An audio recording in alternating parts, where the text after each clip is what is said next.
सकाळच्या बैठक बोलत येत राहतं. कुणाशी काय संबंध आहे माझा? या जगात मी जन्मालाच का आलो? आणि असं जगून तरी मी काय करतोय? अशी का माझ्या डोक्याच्या गाडीला राहिली?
दगड्याची पोर गेली.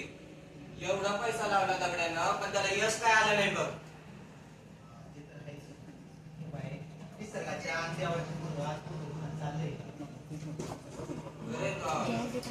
काय सांगत्या? कॅन्सर रोग श्रीमंतांचा रोग होता ना, आपल्यासारख्या गरीबाला कसं काय व्हायला लागलं रे? काय माहिती?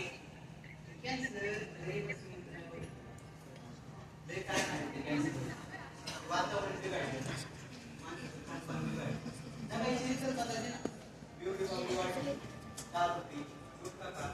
सिगरेट पी, तंबाखू खा, लगेच ना झालं. विचार करतोय आता आपण जे पाणी पण धड नाही, त्याची फार वाट लागली बघा. सध्या हा मी महाभारत पाण्यात फवारणी केली. हे बघ आता फवारणी करायची, कीटकनाशक आणायचं, मग कार उत्पन्न घ्यायचं, लोकांनी मारायचं ना आपण बी मारायचं. लय गुत्ता आहे बघ गोष्टीचा. लय विचार केला नाही तेच बरं आहे. हो मला काय वाटतंय बघ, लय विचार करतो लागा. आता एवढ्या पंचकृषी होणार कोणाला तरी, जाणार कोणतरी गाडी खाली, पडणार कोणतरी बाथरूमात गाचाटणार. कुणाचा काही नेहमी का? एखादा पडणार बाथरूमात खरं आहे गावाला, पण असं म्हणत समजा गावच्या गावात जायला लागली तर मग आपण कुकुची पोहायचं, त्यात काय होतं? तुला तर काय गमतच सुचीला का? एक सांग बरं, पुन्हा सांगणार नाही ना. कावळे होते बघ 3 दिवस झाले. नुसती काव काव, नुसती काव काव, नुसती काव काव, नुसती कावू लागली बघ. माझं दीक्षित स्वप्नात यायच्या काळात कावळाच्या स्वप्न दिसत. बरं काय म्हणतो तू कावळा? तो कावळा म्हणतो की सबके सब मारे जाएंगे, सबके सब मारे जाएंगे. तेव्हा कावळा हिंदी कधी कुणाकडे शिकला काय म्हणतो? हिंदीत बोलतो, सबके सब मारे जाएंगे. तुला माहितीये का तो कावळा काय म्हणतो? काय? तो कावळा सारखं म्हणत असतो बघ, सबके सब मारे जाएंगे. आणि तुला माहितीये तो कावळा कसा दिसतो? कसा? ते कावळा तोंड सारखा असतोय बघ. एक काम कर, उद्या डॉक्टर भेट चालू केलं, त्याला म्हणावं मायावर तुझा झालाय, तेवढा टाईट करून द्या म्हणावं. चला आपण तुला का उद्या जाऊ ना आपण डॉक्टरकडे. समजा तुला माहितीये का तो कावळा आहे ना ढेकळा चोच मारतो, आणि त्याची चोच मारली की मग वारं सुटतं, सगळीकडे धूळ पसरती बघ. आणि काय सुटतं कसा फसफस आवाज येतो तसा आवाज येत राहतो, आणि मग पुन्हा सगळीकडं वारा पसरतं बघ. पुढे मग दगडाची पोर वावरात पळताना दिसते बघ. आपण डॉक्टरकडे जाऊ तरच माझा ऐक, मी चेष्टा करत नाही. चल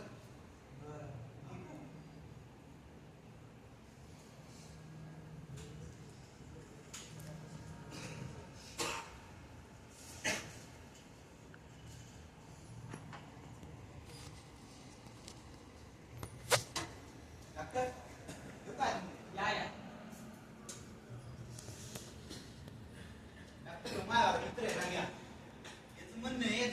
कावळा येतो त्याचं तोंड यामासारखं असतं. तू आता हिंदीत बोलतो सत्य सहज मारली जायची. आणि आमच्या गावचा दगड्या ज्याची पोट 15 दिवस झाले गेली, ती आता स्वप्नात वावरात पळताना दिसते. बस.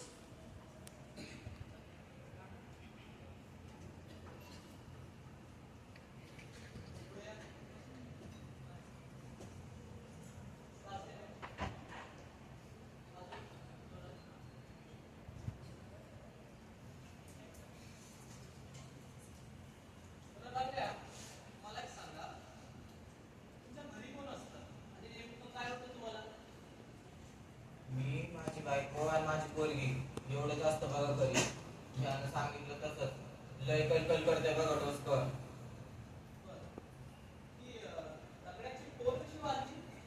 तिला कॅन्सर झाला होता म्हणून.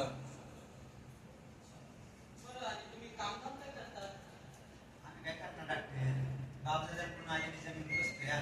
पण बस तू धुला झालाय, तू करायला.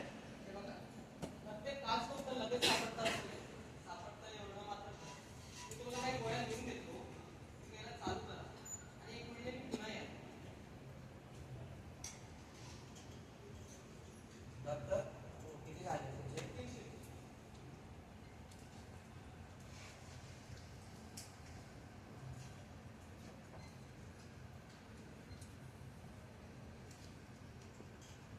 संपल्या? अरे तू आम्हाला 30 रुपयाला घोडा लागला बघ. आणि सरगोळा लागण्यापेक्षा 300 लागलं बरं आहे ना. तुझं चार वाजतो. बस. संपल्या? मला असं मंगळचं पण काम पडायले र. सांगितलं ना मला येळ लागेल पण कळेल. तू एक काम कर बरं. तू ऐक. उद्या पाठी कापलेलं यायचं. उद्यापासून दाखवायला तू यायचं. पांढरून ठेवावं. पाच सपाण्यानं फोडून टाकावं. जेव्हा सगळी दारू बंद होतात ना तेव्हा तोच वाचतो. त्याच्याशिवाय ना एक पान सुद्धा आहे. ठीक आहे. सकाळच्याला जागा आलं लवकर तर येतो. जय जय राम.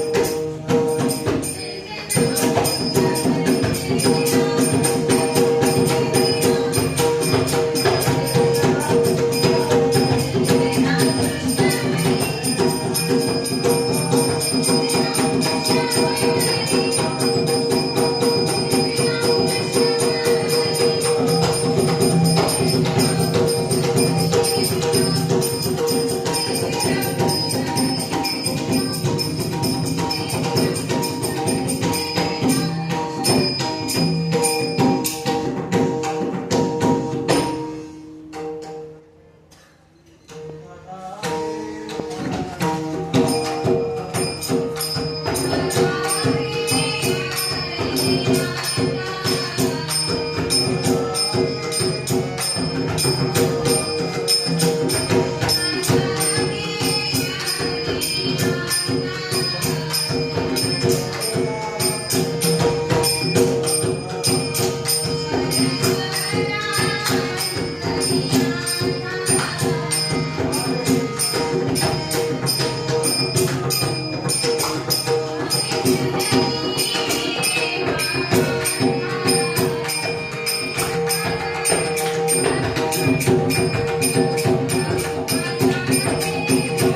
टाकलेलं तुझे काय करत तू म्हणल्याप्रमाणे पांडुरंग खरंच मोकळं करतो बरं का. पुढत राहिला कोणतं बी कारण पुरतं बघ. माणूस लगेच डाव नको, आनंदी जगायला पाहिजे. इथं आहेच ना. अरे छोट्या छोट्या गोष्टीत पण आनंद आहे बघ. आपण आपलं आयुष्य लय अवघड करून टाकलं. आता तुझ्या वाली पोर चांगल्या मार्काने पास झाली, तुला आनंद झाला ना. तू जुनी तो आहे ना मोटरसायकल घेतली, अख्ख्या गावातून वेळ वाचला ना, तेव्हा पण तुला आनंद झालाच ना. अरे आयुष्य खूप सुंदर आहे बघ. आपणच लय अवघड करून टाकलंय. समजा हा तुला एक सांगू, बाय. आता समजा पांडुरंग येतोय बघ. मग कावळा गेला आणि पांडुरंग आला ना. अरे, तुकाराम तुकाराम महाराजांच्या अख्ख्या हयातीत पांडुरंग करतो. तुला 8 दिवसात पावला पांडुरंग.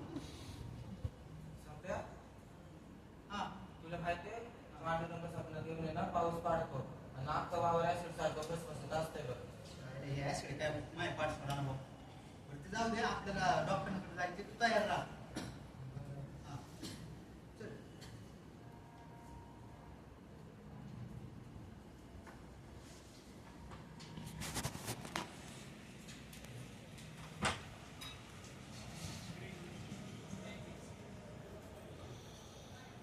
डॉक्टर येऊ का आतमध्ये?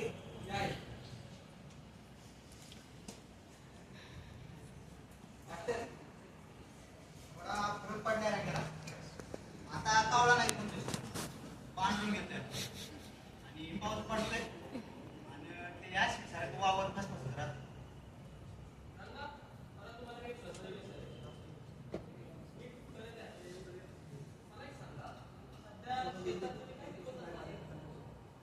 सोयाबीन आहे डॉक्टर, थोडं भाजीपाला बी आहे बघा. कसला भाऊ डॉक्टर, शेतकऱ्यांचं दुःख तुम्हाला काय सांगायचं.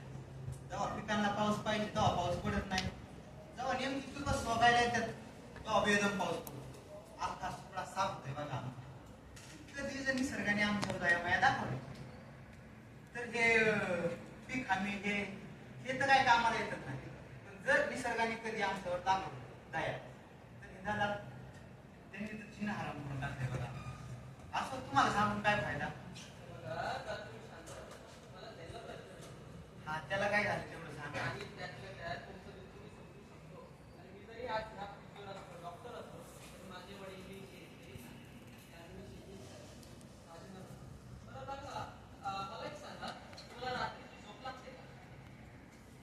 कळतच नाही बघा डॉक्टर. झोपेत बी जागा असल्यासारखं वाटत राहतं. कधी झोप आली ना तर लगेच पण जाग येतो बघा आणि परत डोळ्यात लागत नाही.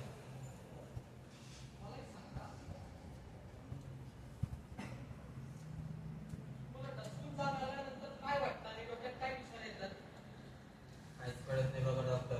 असं वाटतं जगूनच नाही, मरून जावं बघा.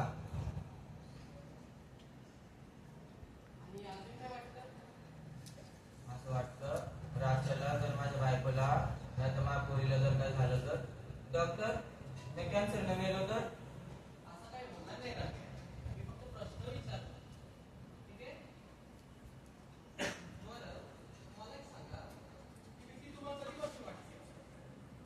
दगडाची पोर वाढली बघा, तेव्हापासूनच म्हणलं भ्या वाटतंय डॉक्टर.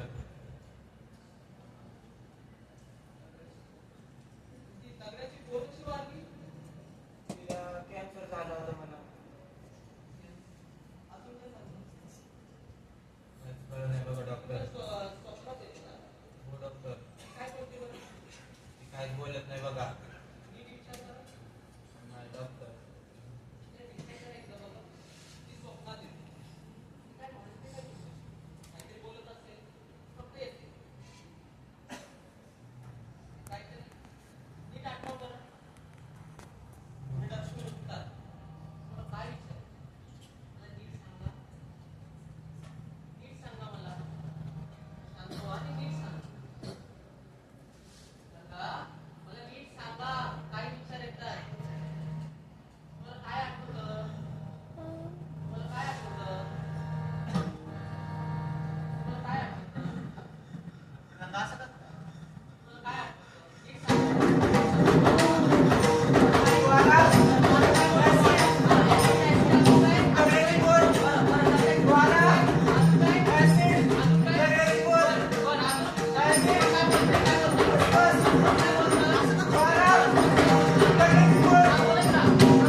ठीक आहे.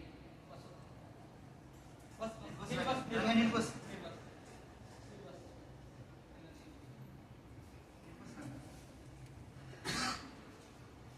श्वास घ्या बरं नीट. मोठा घ्या. घ्या जोर. शांत. नीट बस. मी आहे ना.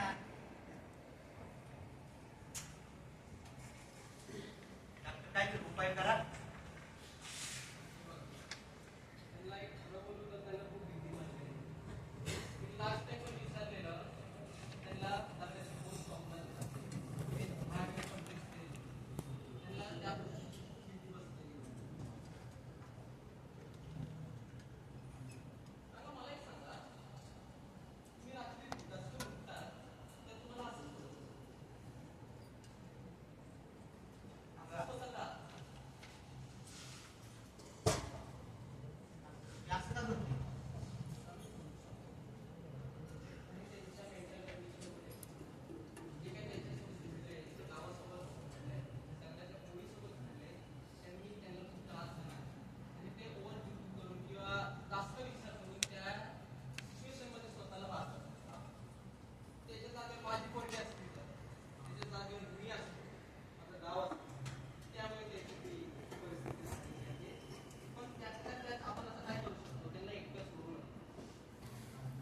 कारण की त्यांना असं पॅनिक अटॅक येतो आणि कदाचित अजून त्यांच्या डोक्यावरती परत ते शब्द आले किंवा अजून काही सेम इन्सिडेंट झाले तर तो परत अटॅक येऊ शकतो. त्याची काळजी आता तुम्ही घ्या. त्यांना एकटं सोडायचंच नाही. आणि तुम्हाला परत एक गोळ्या घेऊन येतो, वेगळ्या देतो गोळ्या. ठीक आहे? ते खा. पण काळजी बरोबर घ्या. त्याने त्याचं डोकं शांत राहील. विचार नाही करणार. ठीक आहे?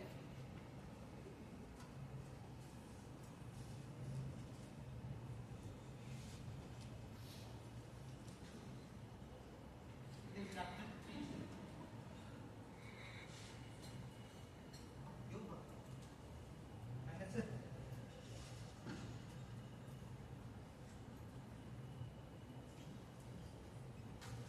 मी विचार करतो तुला आता. समजेल ते पुढे. चल आता घरी.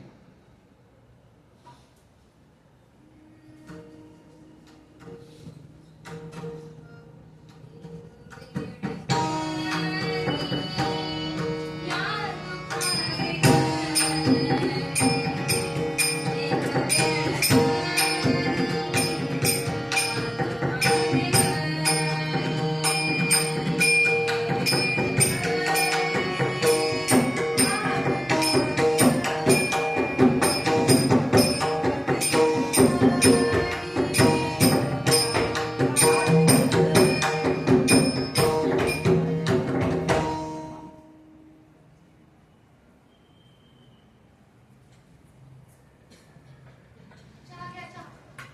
आणि काय म्हटलं डॉक्टर? वैदिक म्हणला. वैदिक? तुम्ही लई विचार करताय. समजा गावाचं ना तुम्हाला लई पडलेलं असतंय. आणि असं डोक्याला हात लावून करून बसलं तर आमचं कसं व्हायचं? आणि आम्ही कुणाकडे पाहायचं? अगं मग मी काय मुद्दाम करतो का? अहो तसं नाही, रडू नका. मी आहे ना. आणि आपली पोरगी पहा. तिच्याकडे तरी बघून जागा. तिच्यासाठी तर जगतो या.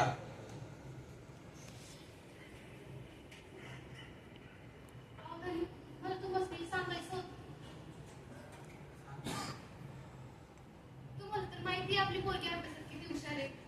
आणि नुसते अभ्यासातच नाही तर गोल गोल करीत भाकरी थापते ती आतापासून. तिला लई मोठी करायची आपल्यासाठी. आपली पोरगी साहेब झाली पाहिजे बघ. आपल्यात मुली बी लय नाही शिकलं. आपल्या नशिबी काय मरणाचा अंधारच होता. कशी मी 10वी केली. बाप केला आणि घरासाठी 4 पैसा कमाया वन करावी लागली. चाय प्या. घ्या ती चाय.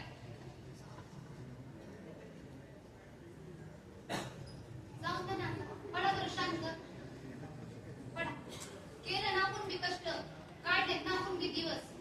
आणि कुणा कधीच थांबून राहतंय का? पडा बरं आता. आणि 2 टाइमचं खातो ना आपण. तिला शिकवून लय मोठी करायची बघ. बाई बाई आपली पोर साहेब झाली पाहिजे. बाई लई मोठी साहेब होणार माझी पोर बघा तुम्ही.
नंदे ए नंदे. आले आप्पा, पाणी आणू का? नग नग इकडे माझ्या जवळ येऊन बस बरं. हा? कसली काळजी नका करू. मी मोठी झाले ना मला काहीच त्रास होऊ देणार नाही. आमचे सर नेहमी काय म्हणतात माहिती आहे तुम्हाला? काय म्हणतो? अहो, ते म्हणतात जे लोक कष्ट करून मोठे होतात ना तर त्यांना कधीच काही कमी पडू देत नाही. हा, मी मोठी होऊन लय मोठी होईल आणि तुम्हाला कधीच काही कमी पडू देणार नाही. म्हटलं माझं लाडाचं लेकरं. अरे आप्पा, आप्पा कुठे झोपा?